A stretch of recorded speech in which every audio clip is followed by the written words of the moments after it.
A continuación, analizaremos el siguiente mecanismo para determinar sus grados de libertad. Al igual que el ejemplo anterior, vamos a determinar el número de eslabones o elementos.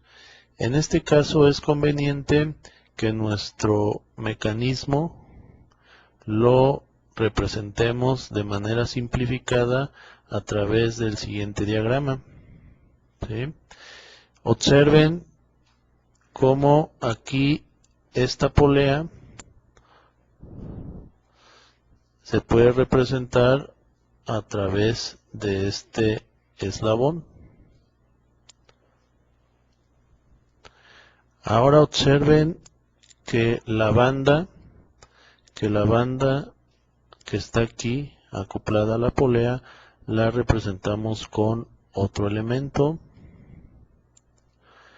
y esta polea pequeña la representamos con este elemento. Aquí tenemos un elemento que está acoplado a esta polea y observen que aquí está representado. Tenemos un elemento terniario que lo representamos de esta manera. Tenemos aquí un rodillo, ¿sí? Este elemento lo representamos aquí a través de esta línea. Y por último tenemos un elemento que es una leva, como la pueden apreciar. Este elemento lo representamos aquí. En total tenemos 1, 2, 3, 4, 5, 6 y 7, más el elemento fijo que está aquí. En total son 8 elementos o eslabones. Ahora analicemos los pares. Vamos a analizar cada par. Iniciemos por el par A. ¿Qué ocurre en el par A? El par A tiene un solo movimiento, por lo tanto es de clase 1 y convergen en él dos elementos.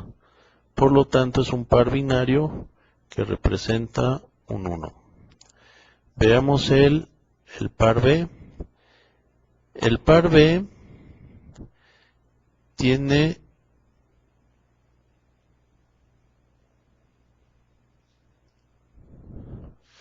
un solo movimiento que representamos aquí.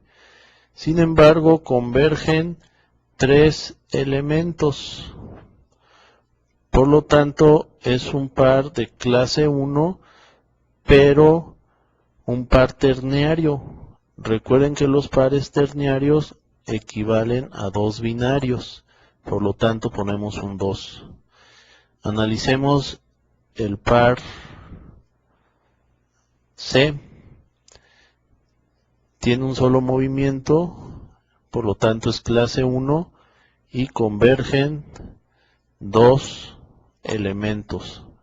Esto significa que es un par binario y lo representamos con un 1. Ahora veamos el par D.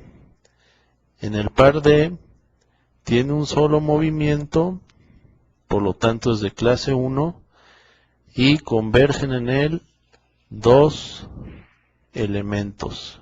En este caso es este elemento y el elemento fijo. Por lo tanto es un par binario y lo representamos con un 1. Pasemos al elemento al par E. En el par E, observen que tiene un solo movimiento, por lo tanto es de clase 1 y convergen en él 2 elementos, por lo tanto es un par binario y lo representamos con un 1. Analicemos el par F. El par F tiene un solo movimiento, por lo tanto es clase 1, y convergen en él dos elementos. Por lo tanto es binario y lo representamos con un 1. Continuemos con el G. En el par G tiene un solo movimiento también. Esto nos indica que es un par binario, perdón, un par de clase 1 y convergen en él dos elementos. Por lo tanto, es un par binario de clase 1, lo representamos con un 1. Analicemos el H. El H, observen que su movimiento, al ser una leva, tenemos dos movimientos. Tenemos un movimiento en esta dirección y otro movimiento longitudinal por la geometría de la leva. Entonces esto nos indica que el par H es de clase 2. Al ser de clase 2 y también es un par binario pero de clase 2, entonces este es lo representamos con un 1, pero voy a ponerle un asterisco indicando que es un par de clase 2. Por último tenemos el par I.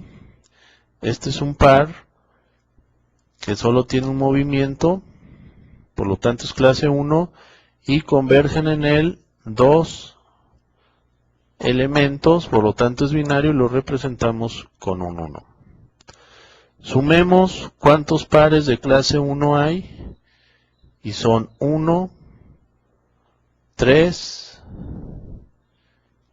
4, 5, 6, 7, 8, 9.